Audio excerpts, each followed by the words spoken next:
Hello everyone, मैं आपका दोस्त राहुल। और आज के हम इस वीडियो के अंदर बात करेंगे कॉर्पोरेट एक्शंस के लिए कि कंपनीज कौन कौन से कॉर्पोरेट एक्शंस करती है। लास्ट वीडियो में हम लोगों ने देखा था कि प्राइमरी मार्केट, सेकेंडरी मार्केट और सिक्योरिटी मार्केट कैसे काम करते हैं और क्या क्या होता है। इस वीडियो के अंदर हम लोग देखेंगे कि कॉर्पोरेट एक्शंस कौन कौन से होते हैं, जो कंपनीज होती हैं वो क्या क्या करती है, उनके वर्किंग पैटर्न्स क्या हैं, कैसे उनके इक्विटीज़ को जो है मार्केट के अंदर डिस्ट्रीब्यूट करते हैं, कैसे इक्विटीज़ के कंसोलिडेशंस में प्राइस चेंजेस होते हैं। तो चलिए हम लोग देखते हैं आज के इस वीडियो के अंदर। आज का जो हमारा टॉपिक है वो है कॉर्पोरेट एक्शंस का।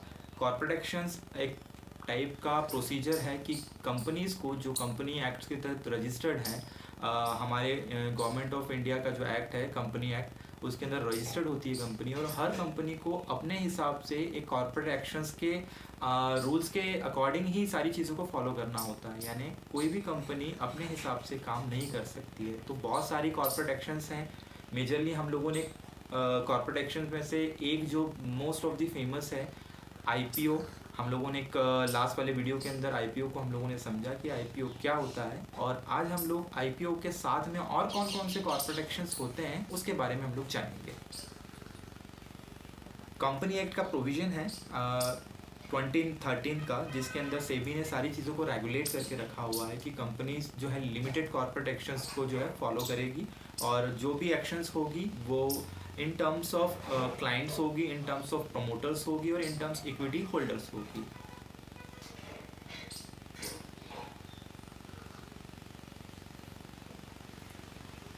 सबसे पहला आज हम लोग देखेंगे कॉर्पोरेट एक्शंस के अंदर डिविडेंड। डिविडेंड होता क्या है, डिविडेंड कैसे कंपनीज पे आउट करती है और इसका फ़ायदा किसको मिलता है। डिविडेंड एक टाइप का प्रॉफिट है आफ्टर टैक्स, यानी पैट के बाद में प्रॉफिट आफ्टर टैक्स जब कैलकुलेट हो जाता है, जो ऑल ओवर जो अमाउंट बचता है कंपनी के पास में एज ए नेट प्रॉफिट, तो उस प्रॉफिट को कंपनी अपने इक्विटी होल्डर्स या शेयर होल्डर्स के बीच में उसको डिस्ट्रीब्यूट करती है। यानी कुल मिला जुला के हम लोग बात करें तो ये प्योर मुनाफा है जो कंपनी अपने शेयर होल्डर्स को डिस्ट्रीब्यूट करना चाहती है। ये डिविडेंड जो है आपका जो है शेयर्स के एक लिमिटेड टाइम को होल्ड करने के लिए होता है, जिसको आप होल्ड करके रखते हैं और फिर कंपनी आपको एक डिविडेंड देती है। और डिविडेंड देने के लिए कंपनी को अपने फेस वैल्यू को ध्यान में रखते हुए ही डिविडेंड देना पड़ता है। यानी फेस वैल्यू 1 to 10 जो होती है उसके अकॉर्डिंग ही ये सारा डिविडेंड दिया जाता है। डिविडेंड को समझने के लिए फेस वैल्यू का 100 टाइम, 200 टाइम या 300 टाइम या 500 टाइम्स के परसेंटेज के अकॉर्डिंग वो देती है कंपनी।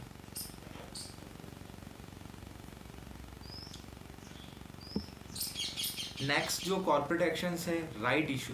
राइट इशू के अंदर जैसा नाम से समझ में आ रहा है, राइट यानी अधिकार। अब अधिकार किसे मिलेगा? अधिकार उसे ही मिलेगा जिसके पास ऑलरेडी वो शेयर है मार्केट में।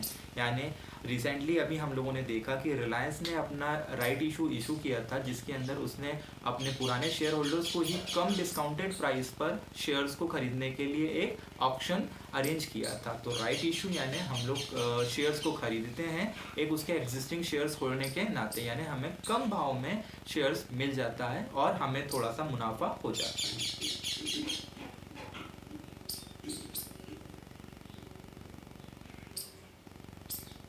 थर्ड जो कॉर्पोरेट एक्शंस हैं हम लोग देखते हैं बोनस। बोनस यानी एक टाइप का जैसे हम लोग बात करते हैं कई बार फैक्ट्रीज और कई बार मजदूरों को जो बोनस दिया जाता है कंपनीज में काम करने के लिए, उसी टाइप से बोनस होता है। यानी अगर आपके पास में ऑलरेडी वो शेयर्स हैं तो आपको कंपनी अपने उस मुनाफे में से, ये कंपनी के ऊपर डिपेंड करता है कि वो बोनस कितना देना चाहती है। बोनस भी एक रेशो में होता है, 1:3, 1:2 या 1:5 के रेशो में। यानी हर 3 शेयर के बदले 1 शेयर बोनस के रूप में या हर 5 शेयर के बदले 1 शेयर बोनस के रूप में दिया जाता है। तो ये भी एक कॉर्पोरेट एक्शंस के अंदर आता है जिससे कंपनीज के परफॉर्मेंस के बारे में पता चलता है। यानी अगर कोई कंपनी डिविडेंड दे रही है, कोई कंपनी बोनस दे रही है, दैट मीन्स उसकी जो अर्निंग्स है वो काफ़ी अच्छी है, और अर्निंग्स के अकॉर्डिंग आप उसकी इक्विटी को लॉन्ग टर्म के लिए होल्ड कर सकते हैं। ये जितने भी कॉर्पोरेट एक्शंस हैं ये काम आते हैं इन्वेस्टर्स के लिए जो इसके लंबे समय तक होल्ड करके रखते हैं। नेक्स्ट जो कॉर्पोरेट एक्शंस हैं वो 4th नंबर का है स्टॉक स्प्लिट। स्टॉक स्प्लिट यानी नाम से समझ में आ रहा है आपको, स्टॉक स्प्लिट यानी एक ही स्टॉक को कई टुकड़ों में बांट दिया जाता है। यानी अगर मैं बात करूँ तो मार्केट के अंदर वॉल्यूम्स क्रिएट करने के लिए, ताकि उसकी डिमांड क्रिएट हो और डिमांड क्रिएट होने के कारण उसके रेट जो हैं वो बढ़ सके, तो स्टॉक को स्प्लिट किया जाता है। इससे कंपनीज के रेवेन्यू पर कोई फ़र्क नहीं पड़ता, यानी कंपनी को कोई प्रॉफिट नहीं होता है। अगर आपके पास में आज 500 रुपये का एक शेयर है तो कंपनी इसे 5 टुकड़ों में बांट देती है, जिससे 5 शेयर हो जाते हैं। वैल्यू वही रहती है उन शेयर्स की, लेकिन आपके पास में एक की जगह 5 शेयर हो जाते हैं। So that is called the stock split.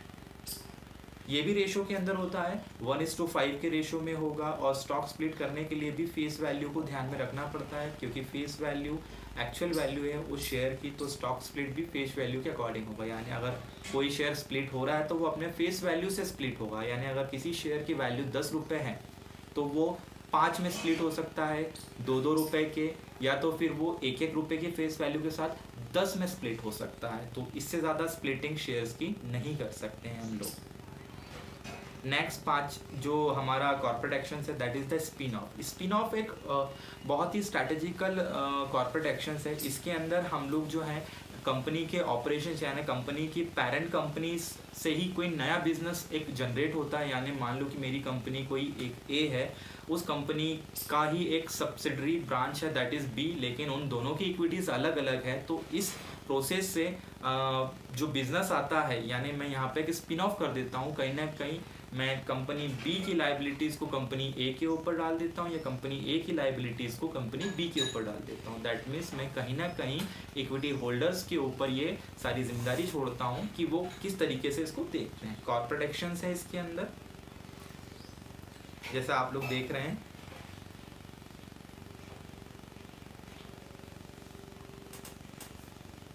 नए एसेट्स इसके अंदर बनते हैं, यानी कहीं ना कहीं हमें एज जो पुराना प्रोडक्ट होता है, पुराने प्रोडक्ट से ही कुछ नया प्रोडक्ट बनता है, तो उसकी इक्विटी भी अलग होती है, उसके शेयर होल्डर्स भी अलग होते हैं, और उसका जो स्ट्रक्चर है वो भी अलग होता है। जो 5th कॉर्पोरेट एक्शन है that is called the share consolidation. यानी शेयर का कंसोलिडेशन ये सिंपल एक रिवर्स है स्टॉक स्प्लिट का। यानी अगर स्टॉक स्प्लिट हो रहा है दैट मीन्स वो एक हिस्से को हम लोग 4 हिस्सों में स्प्लिट कर देते हैं, लेकिन जो शेयर कंसोलिडेशन है यानी इसके अंदर हम लोग शेयर्स को कंसोलिडेट कर देते हैं, यानी 5 शेयर के बदले हम लोग 1 शेयर में कन्वर्ट कर देते हैं। ये रिवर्स प्रोसेस है स्टॉक स्प्लिट का, जिसके अंदर शेयर्स को मार्केट से कम कर दिया जाता है। दैट मीन अगर उसकी डिमांड और सप्लाई बहुत ज़्यादा है, वॉल्यूम बहुत ज़्यादा हो रहा है, मार्केट के अंदर उसके रेट्स बहुत ज़्यादा बढ़ रहे हैं, घट रहे हैं, तो ये एक बहुत अच्छा प्रोसेस होता है, बहुत अच्छा स्टेप होता है, जिसके अंदर हम लोग उसके जो रेट्स के मूवमेंट को हम लोग कम कर सकते हैं। या फिर ये कंपनी के लिए ये भी चीज़ हो सकती है कि मार्केट से अगर उसको इक्विटी को हटाना है, मार्केट से धीरे धीरे उसके शेयर्स को कम करना है, तो वो शेयर का कंसोलिडेशन करती है, यानी मार्केट के अंदर शेयर्स को कम कर देती है। ये भी रेशो के अंदर चलता है 5:1, 5:4, 5:2, यानी हर 2 शेयर्स को 1 शेयर में कन्वर्ट करना, या फिर हर 5 शेयर को 1 शेयर के अंदर कन्वर्ट करना। That is called the share consolidation. Next जो हमारा कॉर्पोरेट एक्शन है that is the merger and acquisition. Merger और एक्विजिशन क्या है, नाम से समझ में आ रहा है आपको कि मर्ज करना और एक्वायर करना। यानी मैं किसी भी कंपनी को अपनी पेरेंट कंपनी के अंदर मर्ज करता हूँ, दैट मीन्स मैं उसकी लाइबिलिटीज़, उसके असेट्स, यानी उसके प्रॉफिट को एक्वायर करता हूँ, एवरीथिंग, मैं उस सारी चीज़ों को एक्वायर कर लेता हूँ। या तो मैं उसको पेरेंट कंपनी में इंक्लूड कर लूँगा, या तो फिर मैं एक सब कैटेगरी बनाकर, सब्सिडरी बनाकर मैं उसे रन करूँगा, यानी मैं उसके सारे एंटायर बिजनेस को एक्वायर कर लेता हूँ। इससे ये होता है कि हम लोग उसके शेयर पैटर्न को अपने शेयर्स के अंदर इंक्लूड कर लेते हैं। बहुत सारी बड़ी बड़ी कंपनीज मर्जर एंड एक्विजिशन करती है। हालांकि आप लोगों ने रिसेंटली बहुत सुना होगा कि कई सारे बैंक्स जो हैं बड़े बैंकों में मर्ज हो गए हैं, यानी ख़त्म नहीं हुए हैं, वो मर्ज हो गए, मेन बिजनेस के अंदर वो आ गए। हो सकता है जैसे कोई छोटा बैंक हो, बैंक ऑफ महाराष्ट्र हो, वो आने वाले कुछ दिनों में हो सकता है वो कि बड़े बैंक में स्टेट बैंक ऑफ इंडिया के अंदर मर्ज हो जाए, तो that is called the merger. और एक्वायर करना यानी उसके पूरे एंटायर बिजनेस को एक्वायर कर लेना, और एक्वायर करने के साथ में उसे मेन पेरेंट कंपनीज के अंदर इंक्लूड कर देना, that is called the merger and acquisition.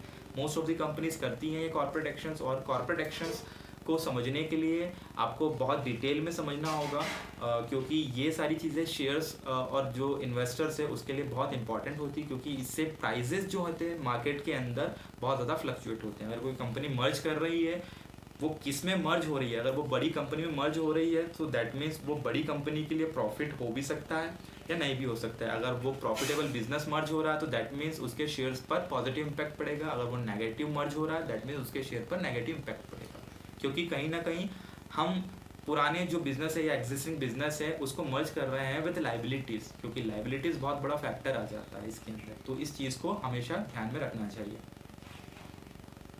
8 point जो है कॉर्पोरेट एक्शंस में, that is the loan restructuring, यानी अगर कंपनी के पास में पुराने लोन्स हैं या पुराना डेट है तो उसको एक रिस्ट्रक्चर किया जाता है, ताकि लैंडर और जो बोरोवर है उसके बीच के रिलेशनशिप को जो है इम्प्रूव किया जा सके। या तो कंपनी लोन्स को और लेना चाहती है, कंपनी चाहती है कि मुझे और लोन चाहिए, पुराना मेरा ऑलरेडी लोन है लेकिन मैं चाहता हूँ उसको एक्सपांड करने के लिए लोन को रिस्ट्रक्चर करूँ। लोन को रिस्ट्रक्चर करने के लिए वो मार्केट से फ़ंड उठाती है, मार्केट से फ़ंड उठाएगी दैट मीन्स उसकी लाइबिलिटीज़ जो होगी वो बढ़ेगी और उसके शेयर पैटर्न्स पर भी फ़र्क पड़ता है। सो कहीं ना कहीं लोन स्ट्रक्चरिंग भी एक बहुत अच्छी चीज़ होती है। जो पुरानी कंपनीज है जिसके डेट्स ज़्यादा हैं या फिर नई कंपनी है जिसके डेट कम है, एक्सपांशन करना चाहती है तो वो अपने लोन को रिस्ट्रक्चर करती है। ये भी एक अच्छा कॉर्पोरेट एक्शन है। जब ये होता है तब किसी भी कंपनी के शेयर्स के अंदर कंसोलिडेशन या फिर एक आपको प्राइस का मूवमेंट आपने को देखने को मिलेगा। यानी कहीं ना कहीं कंपनी के जो डेट्स होते हैं यानी पुराने जो डेट्स है उसको एनालाइज किया जाता है और नए तरीके से रिस्ट्रक्चर किया जाता है। कई बार ये अच्छा होता है क्योंकि अपॉर्चुनिटीज़ को ग्रैब करने के लिए ये कंपनी सारा करती रहती है। 9th का जो कॉर्पोरेट एक्शंस है that is the buyback of shares. Buyback यानी नाम से आपको समझ में आ रहा है, बायबैक यानी वापस कंपनी अपनी इक्विटी को वापस ले लेती है। जैसा अगर मैंने कोई इक्विटी मार्केट के अंदर डिस्ट्रीब्यूट करी है, मैंने इन्वेस्टर्स को दी है, तो मार्केट के अकॉर्डिंग ही कंपनी जो होती है एक डेट इशू करती है कि हम आने वाले 3 महीनों के बाद में इस प्राइस पर इस शेयर को हम लोग वापस खरीद लेंगे। That is called the buyback, यानी शेयर्स को इन्वेस्टर से वापस खरीदने की प्रोसेस को बायबैक बोलते हैं। यानी कंपनी मार्केट से अपनी हिस्सेदारी को कम करती है।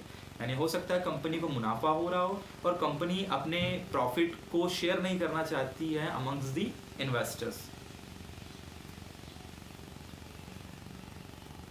नेक्स्ट जो 10th पॉइंट हमारा delisting of shares. Delisting of shares that means कहीं ना कहीं मार्केट से हट जाना, पूरी तरीके से कंपनी मार्केट से हट जाना चाहती है। जैसे रिसेंटली अभी अदानी पावर हो गया, वेदांता हो गया, ये बहुत सारी कंपनीज मार्केट से डीलिस्ट होना चाहती है। दैट मीन्स हो सकता है इन्हें मार्केट से अपनी जो वैल्यूएशन है उसका पूरा प्रॉफिट हो चुका है और मार्केट से अपने बिजनेस को यानी जो इक्विटीज उसने डिस्ट्रीब्यूट करी है वो उसको वहाँ से बाहर लेना चाहती है। शेयर स्वैप एक अच्छा फंडा है, ये 11 नंबर का ये कॉर्पोरेट एक्शन है। शेयर स्वैप यानी हम लोग कहीं ना कहीं एक शेयर को किसी और शेयर के अंदर स्वैप कर देते हैं। जैसे अगर मैंने किसी बैंक के शेयर खरीदे हैं, अगर मैं उसको एक्वायर कर रहा हूँ, मर्ज कर रहा हूँ, तो कहीं ना कहीं मैं उसके बदले उसे दूसरा शेयर दे दूंगा। यानी बैंक ऑफ महाराष्ट्र का अगर शेयर खरीदा है, अगर वो मर्ज हो रहा है या एक्वायर हो रहा है, तो मैं बैंक ऑफ महाराष्ट्र के 4 शेयर के बदले मैं उसको एक स्टेट बैंक ऑफ इंडिया का शेयर दे देता हूँ। तो that is called the share swap, यानी एक शेयर को किसी और दूसरे शेयर में स्वैप करना। नेक्स्ट हमारा जो कॉर्पोरेट एक्शंस है वो है रिवर्स स्प्लिट। रिवर्स स्प्लिट यानी नाम से समझ में आता है रिवर्स स्प्लिट। स्प्लिट यानी हम लोगों ने एक शेयर को किसी और शेयर्स में हम लोगों ने स्प्लिट किया है या 2 टुकड़ों में स्प्लिट किया है।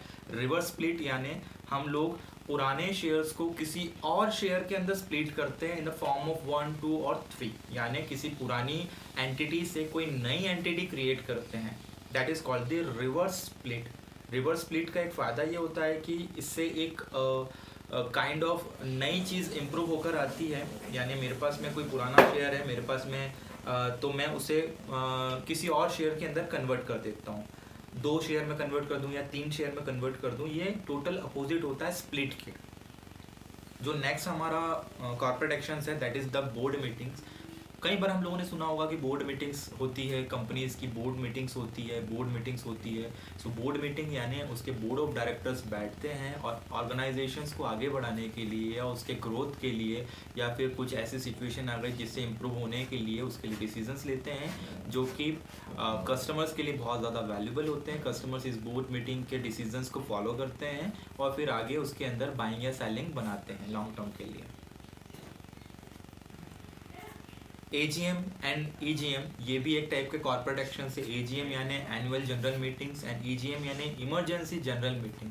AGM साल में एक बार 2 बार हो सकती है, या EGM जो है EGM कभी भी हो सकती है, जब भी कोई इमरजेंसी हो सकती है कंपनी के अंदर तो हम लोग EGM करते हैं, यानी कंपनीज जो है इमरजेंसी मीटिंग बुलाती है। ये दोनों ही बहुत काम की चीज़ें हैं जिससे मार्केट के अंदर इसकी ग्रोथ और मार्केट के अंदर क्या क्या डिसीजंस होने वाले हैं बोर्ड ऑफ डायरेक्टर की तरफ से, तो इसके अंदर इसके डिसीजंस आपको देखने को मिलते हैं।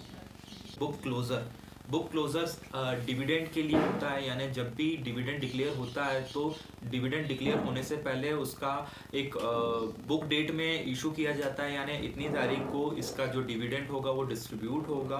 एक बुक क्लोजर होती है जिसके अंदर ये सारी डेट्स मेंशन हो जाती है, यानी ये चीज़ें डिविडेंड होल्डर के लिए बहुत काम की हो सकती है, तो उसे ये सारी चीज़ों को देखना ज़रूरी होता है। अमलगमेशन, लास्ट हमारा जो कॉर्पोरेट एक्शन है अमलगमेशन। हम लोगों ने कई बार सुना है अमलगमेट, साइंस में हम लोग पढ़ते थे अमलगमेट यानी कॉम्बिनेशन ऑफ वन और मोर थिंग्स, यानी एक या एक से ज़्यादा कंपनीज का कोलैबोरेशन होना इनटू अ न्यू एंटिटी, यानी कहीं ना कहीं हमें अमलगमेट होते हुए कोई नई चीज़ निकल कर आती है और उस नई चीज़ को हम लोग मार्केट में डिस्ट्रीब्यूट कर सकते हैं।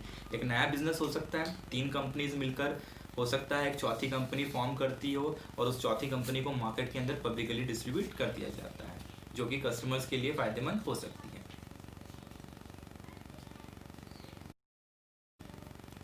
ये रहा आज का कॉर्पोरेट एक्शंस। आज हम लोगों ने बहुत सारे कॉर्पोरेट एक्शंस देखे हैं, इसको आप डिटेल में आप देखिए, क्योंकि बहुत ज़रूरी होता है कि इन्वेस्टर्स के लिए इन कॉर्पोरेट एक्शंस को ध्यान में रखना, क्योंकि कॉर्पोरेट एक्शंस अगर आप देखेंगे तो आप अच्छे से इन्वेस्टमेंट कर पाएंगे और मार्केट के अंदर प्रॉफिट या फिर आप मार्केट के अंदर लॉस बहुत कम उठाएंगे। सो टिल देन आप वीडियोस देखते रहें। ये वीडियो कैसा लगा आप इस चैनल के अंदर आप लाइक कर सकते हैं, सब्सक्राइब कर सकते हैं, कमेंट कर सकते हैं और आगे आने वाले वीडियोस के लिए आप लोग फॉलो कर सकते हैं। So till then good bye.